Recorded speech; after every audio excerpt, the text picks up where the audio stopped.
وأذكر لكم قصة الآن. هذه القصة حصلت معي من 20 سنة. كنت أقرأ على امرأة، هذا كان الكلام في الدمام في السعودية، وحضر على جسمها جني يهودي اسمه إبراهيم، وضربته يوميتها، ضربته عرجوله من الأسفل.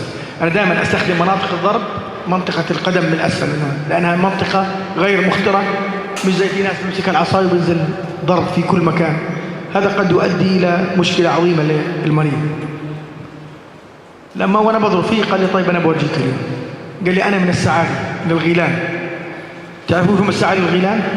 السعالي أو الغيلان هم سحرة الجن.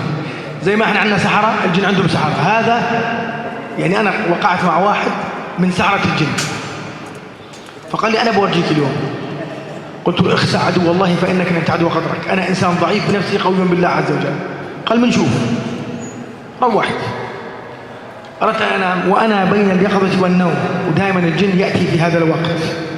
والله يا إخوان أشهد الله أنه جاني رجل مثل مصباح علاء الدين اللي له من هنا شعر وله عضلات، مفتول العضلات، ويلبس قلادة بها مربع ومستطيل ومثلث. المثلث عبارة عن جلد، المربع عبارة عن فضة وعليها طلاسم، المستطيل ذهب وعليه طلاسم.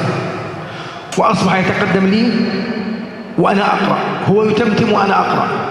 أنا دائما لما كان يعني يجيني أي واحد فيهم أبدأ بآية الكرسي يهرب، هذا هو يتقدم تجاهي وأنا أقرأ، وشعرت بتعب شديد جدا ذلك الوقت، إلى أن وصل تقريبا مترين وانصرع على طوله، انصرع على طوله. جيت عند رأسه قلت حتى تعلم بأن ما عندنا الحق وما عندكم الباطل. قال اتركني أعاهدك بالله إني ما أأذي مسلم ما حييت. قلت له اذهب.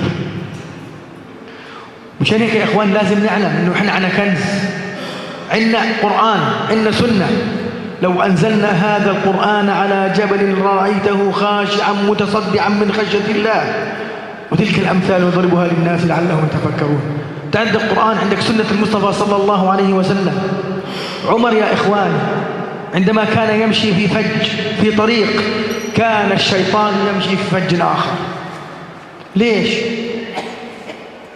لأنه عمر إيمان قوي جدا.